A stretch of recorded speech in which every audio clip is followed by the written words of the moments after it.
Assalamualaikum warahmatullahi wabarakatuh. Baik, di video ini Ibu akan menyampaikan terkait dengan statistik vital, yaitu materi lanjutan dari faktor ekologi dan statistik vital. Oke, mari kita mulai. Nah, statistik kesehatan, jadi angka-angka statistik kesehatan itu dapat dipertimbangkan penggunaannya sebagai bagian dari indikator tidak langsung pengukuran status gizi masyarakat. Jadi memang nanti ada beberapa indikator, ada beberapa angka yang bisa kita manfaatkan untuk penilaian status gizi di masyarakat. Nah, statistik vital yang berhubungan dengan kesehatan dan gizi yaitu berupa angka kematian, angka kesakitan, kemudian pelayanan kesehatan, dan penyakit infeksi yang berhubungan dengan gizi. Jadi ada 4 angka ini yang nanti bisa kita manfaatkan atau kita analisis untuk mengetahui kondisi status gizi di masyarakat tersebut. Oke, kita masuk ke angka kematian. Jadi angka kematian itu nanti dilihat berdasarkan umur. Karena yang paling berpengaruh itu adalah pada kondisi umur balita gitu. Kematian pada balita itu bisa mengindikasikan status gizi di masyarakat tersebut. Dan biasanya memang didasarkan per 1.000 penduduk gitu ya. Jadi angkanya itu adalah rata-rata per 1.000 penduduk gitu ya. Jadi kalau misalnya lebih dari 10 per 10.000 penduduk, 10 per 1.000 penduduk itu merupakan angka yang perlu menjadi perhatian gitu ya, angka kematian. Oke, nah informasi yang diperoleh adalah dari mengetahui angka kematian itu misalnya jumlahnya, kemudian pola kematiannya itu seperti apa gitu ya. Misalnya tahun ini berapa, tahun berikutnya berapa, itu pola, itu tren kematian gitu misalnya, atau berdasarkan usianya itu nanti dia biasanya di usia berapa yang banyak angka kematiannya. Kemudian penyebabnya. Nah, kalau pendataannya baik, kita juga bisa menganalisis penyebab kematiannya. Jadi dengan kita tahu penyebab kematiannya, kita bisa langsung mendeteksi bahwa ternyata ini penyebabnya karena malnutrisi. Atau ternyata penyebabnya bukan malnutrisi, berarti nggak ada kaitan angka kematian di sini dengan status gizi gitu ya. Jadi memang itu penting untuk diperhatikan. Nah, yang berkaitan dengan gizi adalah ada 3 angka kematian, yaitu angka kematian di umur 2-5 bulan, kemudian angka kematian umur 1-4 tahun, dan yang paling diperhatikan adalah angka kematian di usia 13 sampai, mohon maaf, ini 13 sampai 24 bulan ya, bukan tahun ya. Jadi 13 sampai 24 bulan, artinya di usia krusial 1 sampai 2 tahun gitu ya. Jadi itu juga sangat perlu diperhatikan. Nah, kita bahas satu-satu. Angka kematian umur 2-5 bulan merupakan kaitannya dengan pemberian ASI eksklusif gitu. Jadi kalau misalnya pada usia ini ASI eksklusifnya kurang, dia tidak ASI eksklusif, artinya diberikan makanan yang selain ASI. Nah, itu bisa menjadi indikator untuk melihat status gizi balita di daerah itu atau status gizi bayi di daerah tersebut. Dan memang kaitannya nanti dengan beberapa penyakit gitu ya. Misalnya beri-beri, kalau di Indonesia untuk saat ini sepertinya beri-beri sudah nggak terlalu menjadi permasalahan, biasa kekurangan vitamin B gitu ya, karena seringkali memang di susu formula sudah difortifikasi gitu ya. Cuma yang menjadi permasalahannya nanti ada penyakit lain seperti misalnya diare. Jadi laktosa intoleran di usia 2-5 bulan dia diare kronis, artinya lama diarenya, akhirnya meninggal. Nah, ketika misalnya tercatat ada bayi meninggal usia 4 bulan, kemudian meninggalnya ternyata diare yang sudah cukup kronis, kurus gitu misalnya diidentifikasi. Nah, itu bisa menjadi salah satu indikator yang perlu kita perhatikan, bahwa ternyata di daerah tersebut kemungkinan ada masalah status gizi di usia 2-5 bulan. Jadi dan biasanya memang karena pemberian ASI eksklusifnya tidak terpenuhi gitu ya. Jadi memang makanya pemberian ASI eksklusif itu salah satu indikator dalam faktor ekologi juga gitu ya. Oke. Itu yang terkait dengan angka kematian di umur 2-5 bulan. Nah, di umur 1-4 tahun biasanya memang ini kan usia range usianya panjang gitu ya. Tapi memang menjadi perhatian adalah masalah KEP dan KVA karena di usia-usia ini yang sering terjadi kwashiorkor, marasmus itu sering terjadi di usia ini dan dia rawan mengalami masalah gizi karena ada penyakit infeksi atau misalnya mulai ada tekanan-tekanan kebingungan dalam dirinya gitu ya, ada masalah emosional, mentalnya tidak bertumbuh dengan baik dan seterusnya gitu ya. Jadi dan masalah yang sering terjadi itu KEP dan KVA, kemudian anemia sebagai akibat dari penyakit infeksi. Jadi misalnya kayak contoh di usia ini tuh anaknya tuh sering cacingan gitu ya, itu kan parasitnya. Cacingan akhirnya malnutrisi, nah tidak diperhatikan, kemudian malnutrisinya berat, akhirnya meninggal misalnya. Nah, angka kematian itu bisa menggambarkan bahwa di daerah tersebut mengalami masalah terkait dengan penyakit infeksi. Nah, terkait juga dengan asupan anak pada usia ini yang tidak adekuat dan sering terkena penyakit infeksi karena bisa jadi pemberian makannya itu nggak hygiene gitu ya, nggak bersih, personal hygiene-nya belum disampaikan atau belum diajarkan, orang tua juga pola asuhnya kurang baik, akhirnya makanannya terkontaminasi gitu, atau misalnya anak ini kan sudah mulai bermain keluar gitu, belum mengetahui kondisi lingkungan. Nah, itu juga bisa menjadi pengaruh.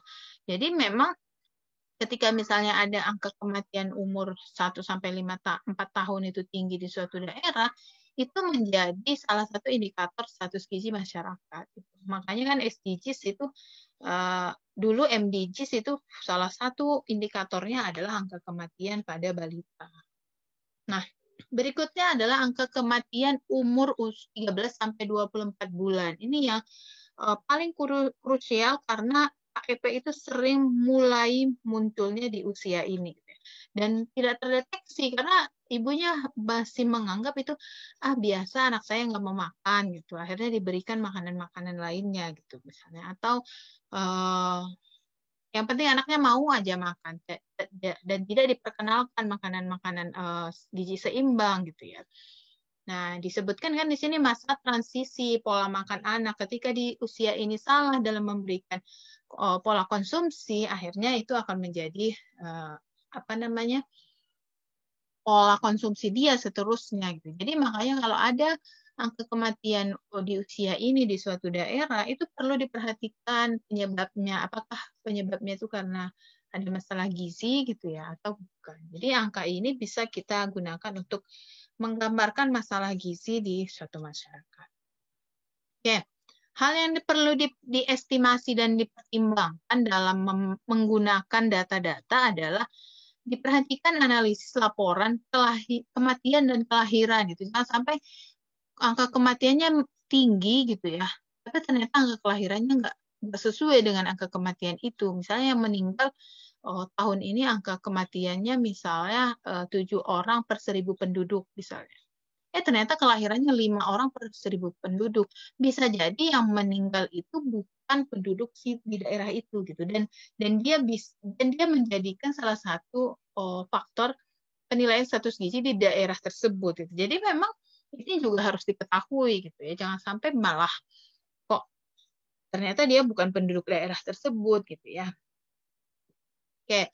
Berikutnya adalah perhitungan hasil sensus. Nah, data ini juga kita bisa manfaatkan, misalnya kayak sensus 5 tahunan yang dari BPS. Nah, data-data di situ tuh kadang kita bisa dapatkan misalnya angka kematian di suatu daerah, kemudian umur di daerah tersebut yang range-nya umurnya yang tepat dan akurat itu berapa gitu. Jadi dengan tahu data akurat seperti itu, misalnya angka kelahiran berapa, gitu kita bisa gunakan data itu untuk mengetahui kondisi di masyarakat tersebut.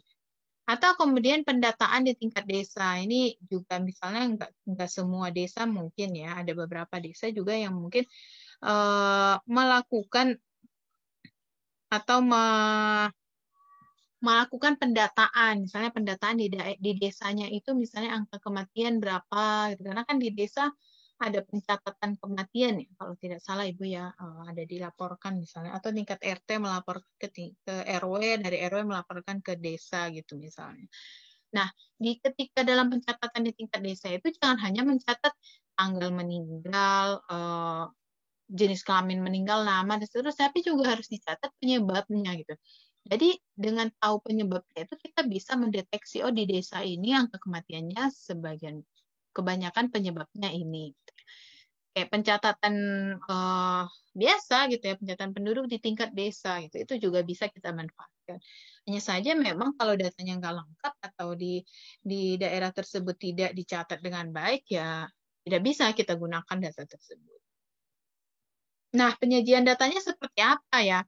Penyajian data biasa, misalnya persentase kematian anak balita terhadap kematian semua umur. Jadi kita gunakan hasilnya ini gitu ya. Jadi pertama itu persentase kematian anak balita terhadap kematian semua umur. Misalnya dia berapa persen dari kematian secara total gitu balita. Jadi memang perhatiannya memang angka kematian balita ya. Kemudian yang kedua itu angka kematian tahunan anak umur 1 sampai 4 tahun. Biasanya angka kematian per 1000 penduduk.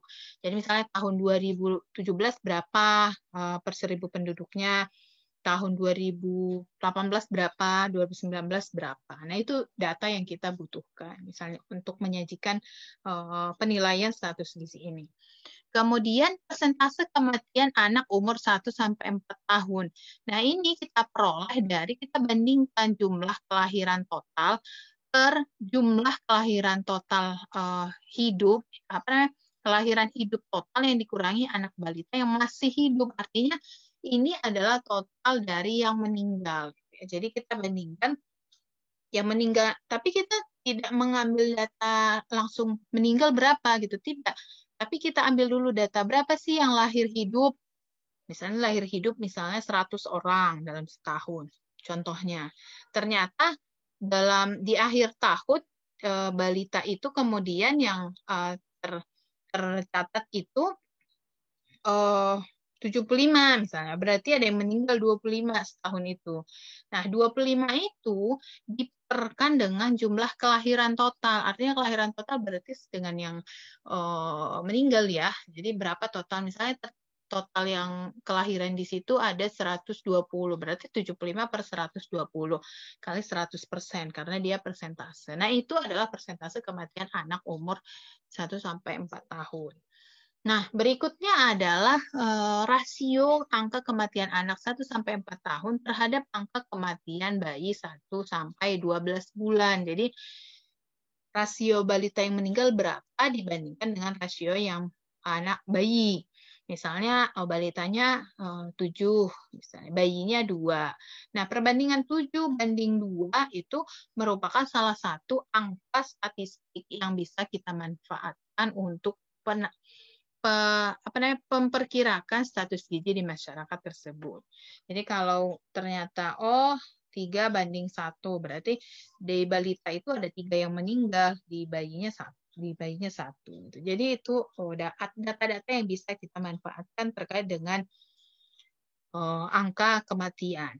Oke, berikutnya interpretasinya seperti apa? Jadi dalam menginterpretasikannya perlu kita perhatikan juga faktor lainnya. Jadi nggak bisa langsung misalnya di daerah ini tuh angka kematian balitanya 10 per 1000 penduduk misalnya di satu kabupaten.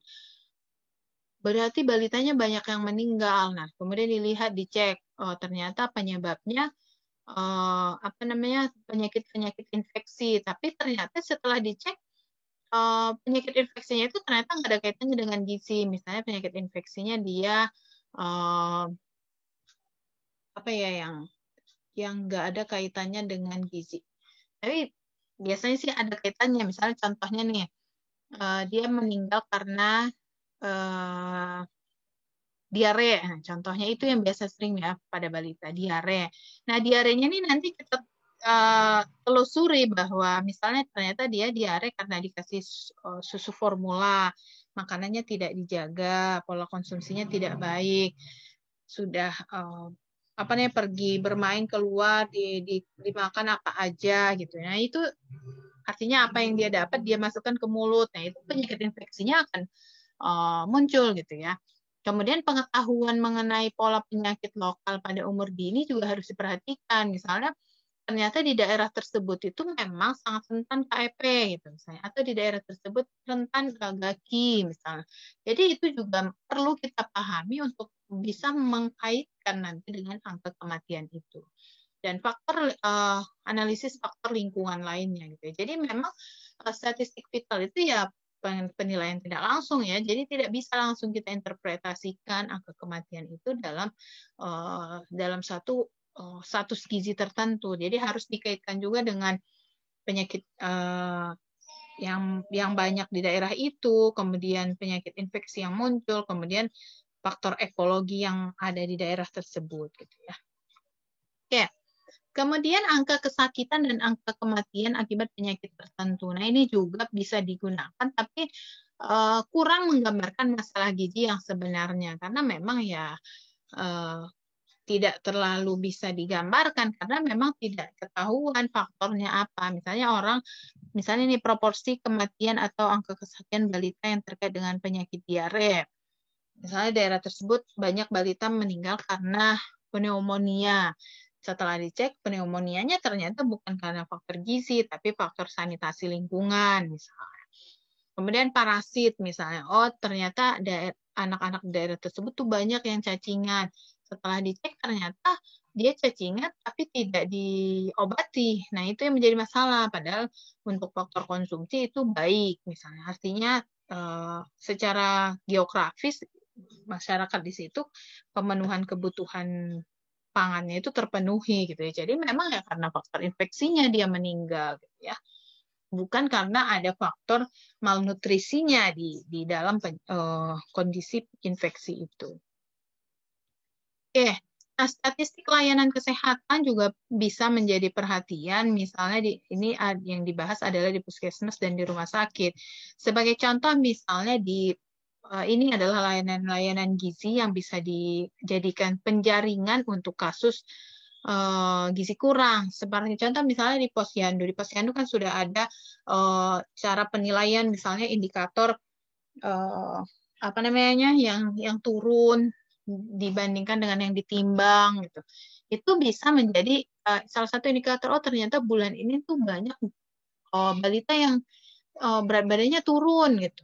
Nah, itu bisa menjadi satu indikator bahwa status gizi di daerah itu menurun gitu. Dan nanti dikaitkan dengan faktor ekologi. Oh, ternyata lagi kayak misalnya kayak sekarang pandemi, banyak orang PHK dan seterusnya gitu ya. Nah, usaha perbaikan gizi keluarga juga bisa mendeteksi. Jadi kegiatan ini juga bisa mendeteksi adanya masalah gizi di daerah itu gitu. Jadi misalnya dalam konseling, konsultasi di puskesmas itu banyak keluarga yang datang untuk konsultasi anaknya seperti ini dan seterusnya, itu juga menjadi salah satu indikator masalah gizi. Kemudian pojok gizi, jadi pojok gizi yang ada biasanya dia itu di tingkat desa gitu ya, atau tingkat RW itu ada pojok gizi yang ketika misalnya pojok gizi ini banyak diakses masyarakat, itu bisa jadi indikator masyarakat mulai memperhatikan status gizi, kemudian ternyata karena ada masalah gitu ya. Nah, itu juga menjadi indikator. Atau misalnya banyaknya pasien gizi kurang yang datang ke puskesmas gitu ya. Atau banyaknya pasien penyakit infeksi balita yang datang ke puskesmas. Nah, itu bisa harus diperhatikan bahwa kalau banyak pasien usia balita karena infeksi datang ke puskesmas, itu harus dijaring ke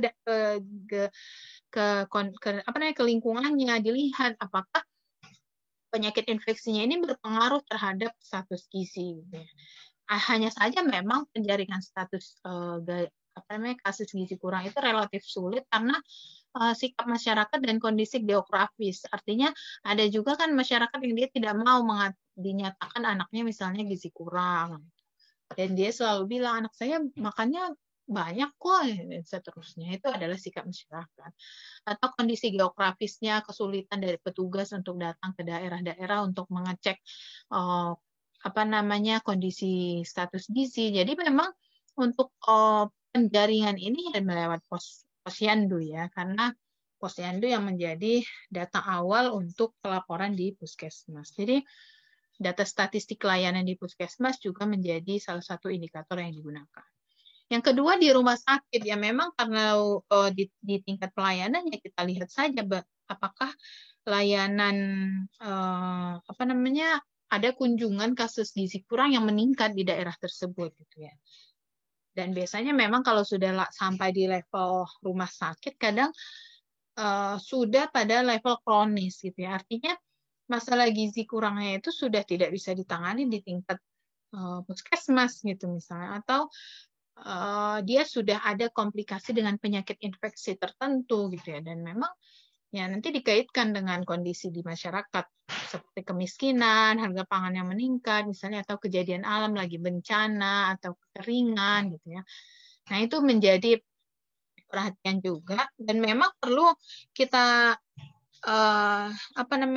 adanya pencatatan dan pelaporan data yang baik di rumah sakit. Jangan sampai di rumah sakitnya ternyata tercatatnya itu penyakit infeksi, ternyata setelah ditelusuri ternyata dia malnutrisi juga gitu. Jadi data-data seperti itu kadang juga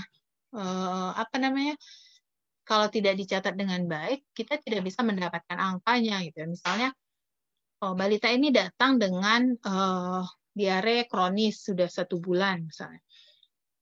Setelah dicek datanya tidak tercatat dia malnutrisi atau enggak gitu. Akhirnya kita nggak tahu ini kasus gizi kurang atau bukan gitu ya. Itu juga menjadi perhatian.